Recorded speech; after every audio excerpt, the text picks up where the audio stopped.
नमस्कार। आज हम दिल्ली में लाल किले के पास जो एक कार बॉम्ब धमाका हुआ है उस पे थोड़ी गहराई से बात करेंगे। काफी चौंकाने वाली घटना थी ये। जी बिल्कुल। 10 नवंबर 2025 की शाम को हुई थी ये घटना। हाँ, तो आज हमारी कोशिश यही रहेगी कि जो भी अलग-अलग खबरें और जानकारी हमारे पास है, उसके आधार पर इस पूरी घटना को समझें। मतलब क्या हुआ था असल में। और शुरुआती जांच क्या कह रही है? सही। और सबसे जरूरी, वो कौन से सवाल हैं जो अभी भी मतलब जिनका जवाब मिलना बाकी है। हम्म। और देखिए, एक बात जो मुझे शुरू से ही थोड़ी दिलचस्प लग रही है, वो ये कि इन्वेस्टिगेटर्स को ऐसा लग रहा है कि शायद ये धमाका प्लान के मुताबिक हुआ ही नहीं। हाँ, ये एंगल काफी अहम है। तो चलिए, इसी से शुरू करते हैं आज की बातचीत। ठीक है। तो सबसे पहले क्या हुआ था उसकी बात कर लेते हैं। तारीख थी 10 नवंबर 2025। जी। शाम का वक्त था, मतलब करीब पौने 7 बजे होंगे, 6:52 के आसपास। हाँ, शाम का पीक टाइम कह सकते हैं। और जगह की वाल किला मेट्रो स्टेशन का गेट नंबर 1, वहीं पास में सुभाष मार्ग ट्रैफिक सिग्नल पर वहां एक हुंडई i20 कार थी जिसमें ये जोरदार धमाका हुआ। अच्छा। धमाका मतलब रिपोर्ट्स बता रही हैं कि काफी तगड़ा था।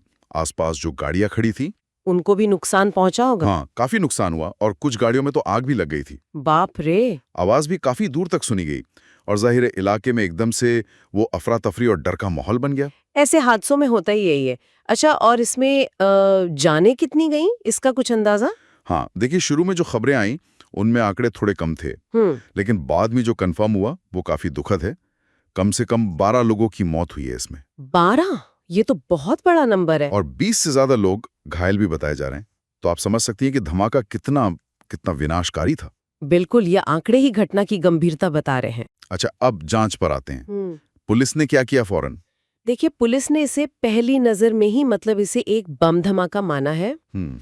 और फौरन ही उन्होंने वो जो सख्त कानून है, हम्म। गैर कानूनी गतिविधियां रोकथाम अधिनियम, यानी यूएपीए, यूएपीए लगा दिया। हाँ, यूएपीए के तहत मामला दर्ज किया है। हम्म। तो ये अपने आप में दिखाता है कि अथॉरिटीज इसे कितनी सीरियसली ले रही हैं। ये आतंकवाद से जुड़ा कानून है। सही। तो मतलब वो टेरर एंगल को रूल आउट नहीं कर रहे, बल्कि उसी पर फोकस है शुरू से। बिल्कुल। और यहीं पर वो फोरेंसिक वाली बात आती है, शुरुआती जांच में क्या मिला है। हाँ, क्या पता चला है उसमें?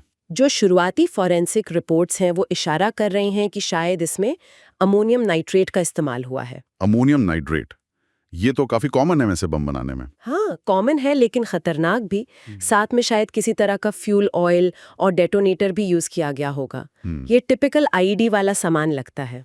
हाँ, और इसी से जुड़ी एक और बात है जो थोड़ी चिंता बढ़ाती है। वो क्या? कि हाल के दिनों में जांच टीमों ने दिल्ली और आसपास के इलाकों से करीब 2900 किलोग्राम विस्फोटक सामग्री बरामद की है। 2900 किलो, इतना ज्यादा? जी, तो ये जो जब्ती हुई है और ये जो धमाका हुआ है, दोनों मिलकर एक परेशान करने वाली तस्वीर बनाते हैं। मतलब ये कि विस्फोटक मिलना इतना आसान हो गया है या एजेंसियां काफी एक्टिव हैं? शायद दोनों बातें, लेकिन खतरा तो है, ये साफ दिख रहा है। एजेंसियां लगातार इस खतरे से जूझ रही हैं, ऐसा लगता है।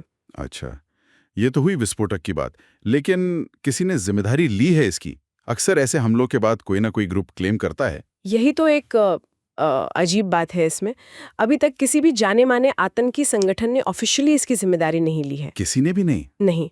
हाँ, कुछ शुरुआती रिपोर्ट्स हैं, जैसे दैनिक जागरण इंग्लिश की खबर थी, उसमें शक जताया गया है कि शायद लश्कर-ए-तैयबा, एलईटी? हाँ, एलईटी या फिर पाकिस्तान से जुड़े किसी दूसरे नेटवर्क का हाथ हो सकता है। लेकिन ये सिर्फ शक है ना? कोई पुख्ता सबूत तो नहीं है इसका? बिल्कुल नहीं। अभी ये सिर्फ अंदाजा है, अटकलें हैं। देखिए, जब तक कोई ठोस सबूत न मिले या कोई खुद सामने आकर दावा ना करे, तब तक कुछ भी पक्के तौर पर कहना बहुत मुश्किल है। और यहीं से वो दूसरी थ्योरी आती है जिसकी बात हम शुरू में कर रहे थे। वो समय से पहले धमाका होने वाली बात, प्रीमेच्योर डेटोनेशन। हाँ, बिल्कुल वही। कई सुरक्षा सूत्र और जैसे द वीक मैगजीन की रिपोर्ट में भी इशारा है, वो ये मान रहे हैं कि हो सकता है ये बम तब फटा ही नहीं जब इसे फटना था। मतलब कैसे? मतलब शायद इसे कहीं और ले जाया जा रहा था, या हो सकता है किसी और टाइम पर धमाका करने का प्लान था, लेकिन कुछ गड़बड़ हो गई रास्ते में ही। अगर ऐसा है तब तो ये पूरी कहानी बदल जाती है। बिल्कुल। मतलब हो सकता है ये उतनी सोची समझी प्लानिंग ना हो जैसा शुरू में लग रहा था। ये एक तरह का प्लान बिगड़ गया हो। हाँ, आप ठीक कह रहे हैं। ये एक मजबूत संभावना है जिस पर जांच एजेंसियां यकीनन काम कर रही होंगी। इसके कारण क्या हो सकते हैं? मतलब क्यों फट गया पहले? देखिए कई कारण हो सकते हैं। हो सकता है बम बनाने में ही कोई तकनीकी खराबी रह गई हो, अच्छा। या ये भी हो सकता है कि जो व्यक्ति इसे ले जा रहा था वो शायद घबरा गया हो, या उसे लगा हो कि वो पकड़ा जाने वाला है, पुलिस पीछे है। और उसने जल्दबाजी में कुछ कर दिया? हाँ बिल्कुल, द वीक की रिपोर्ट में इन सभी संभावनाओं का जिक्र किया गया है। तो अगर हम सारे संभावित कारणों को एक साथ देखें तो क्या तस्वीर बनती है?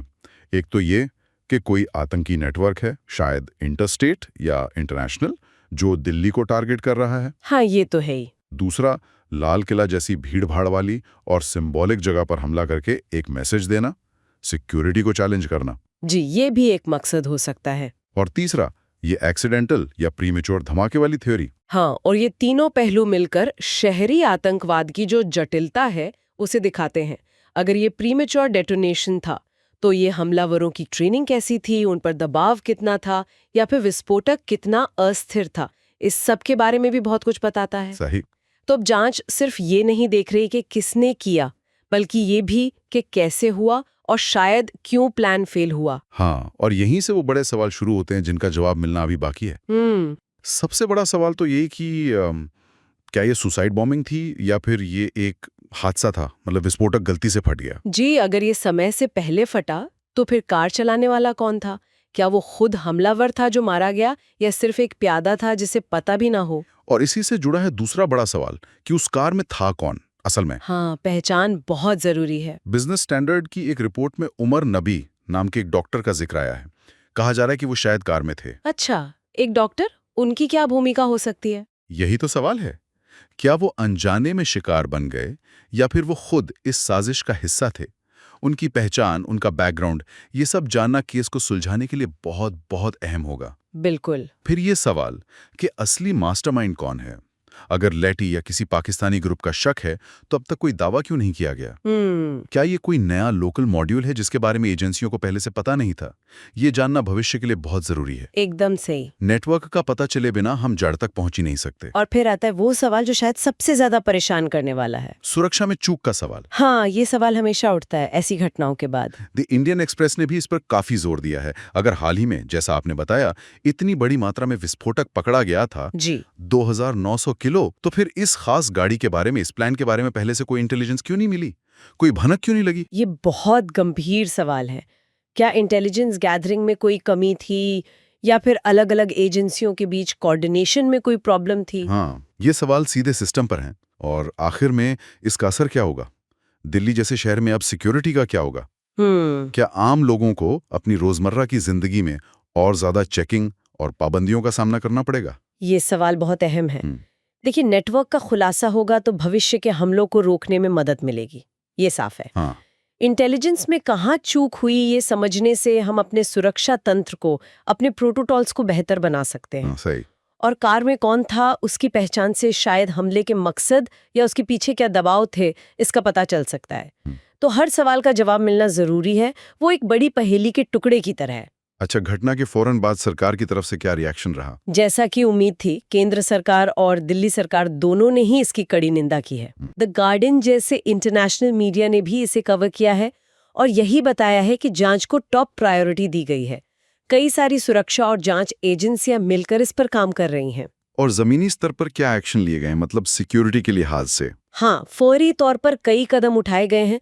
जैसे द टाइम्स ऑफ इंडिया की खबर है कि लाल किला परिसर को आम लोगों और टूरिस्ट्स के लिए 3 दिनों तक बंद कर दिया गया था। अच्छा, बंद कर दिया था। जी, और लाल किला मेट्रो स्टेशन पास का चांदनी चौक जैसा इलाका जो काफी सेंसिटिव है। हाँ, काफी भीड़ भाड़ रहती है वहाँ। बिल्कुल, तो वहाँ चेकिंग बहुत ज्यादा बढ़ा दी गई है। गाड़ियों की आवाजाही पर भी कुछ कंट्रोल लगाया गया है। और बाकी दिल्ली का क्या? द इंडियन एक्सप्रेस की रिपोर्ट है कि दिल्ली के सभी रेलवे स्टेशनों पर, बाकी मेट्रो लाइनों पर और दूसरी जो भी महत्वपूर्ण जगह हैं, वहाँ हाई अलर्ट जारी कर दिया गया है। सुरक्षा निगरानी बढ़ा दी गई है। ये सब स्टैंडर्ड प्रोसीजर होता है ऐसी किसी घटना के बाद। लेकिन इसका एक दूसरा पहलू भी है ना? हाँ बिल्कुल, ऐसी घटनाएं जो है वो लोगों के मन में एक डर पैदा करती हैं, सुरक्षा को लेकर चिंता बढ़ जाती है। हाँ, सही बात है। और प्रशासन के लिए ये हमेशा एक बहुत बड़ी चुनौती होती है कि सुरक्षा उपायों को कितना सख्त किया जाए कि लोग सुरक्षित भी महसूस करें। हाँ, और साथ ही शहर की जो अपनी रफ्तार है, जो सामान्य जनजीवन है, वो भी एकदम से ठप ना पड़ जाए। आम लोगों को बहुत ज्यादा परेशानी ना हो। ये बैलेंस बनाना मुश्किल होता होगा। बहुत मुश्किल। तो कुल मिला के हम इस पूरी घटना से क्या समझें? मतलब इसका निचोड़ क्या है? ये तो साफ है कि ये एक बहुत बहुत गंभीर वारदात है। इसमें कोई शक नहीं। और ये हमें याद दिलाता है कि राजधानी दिल्ली में भी सुरक्षा को लेकर चुनौतियां कितनी असली हैं और कितनी बड़ी हैं। हाँ, लेकिन ये याद रखना भी बहुत जरूरी है कि जांच अभी चल रही है। सही। बहुत सी कड़ियां हैं जो अभी जुड़नी बाकी हैं। पूरी सच्चाई सामने आने में अभी वक्त लगेगा, तो किसी भी नतीजे पर कूदना ठीक नहीं है अभी। और हाँ, ये घटना एक रिमाइंडर तो है ही कि शांति और तरक्की के लिए सिर्फ आर्थिक विकास ही काफी नहीं है, बल्कि एक मजबूत सुरक्षा व्यवस्था और समाज का जो आपसी भरोसा है वो भी उतना ही जरूरी है। बिल्कुल। चलते चलते एक सवाल शायद हम सब के सोचने के लिए छोड़ जाते हैं जरूर। कि ये तो एक घटना है जो सामने आ गई। न जाने रोज ऐसे कितने खतरों को हमारी सुरक्षा एजेंसियां पर्दे के पीछे ही रोक देती होंगी, चुपचाप। हाँ, ये बात भी सही है। जिनका हमें कभी पता भी नहीं चलता। हमारे शहरों को महफूज रखने के लिए किस हद तक लगातार चौकसी, कितना तालमेल और कितनी मेहनत की जरूरत होती होगी, शायद हम इसका पूरा अंदाजा भी नहीं लगा सकते। ये सोचने वाली बात है।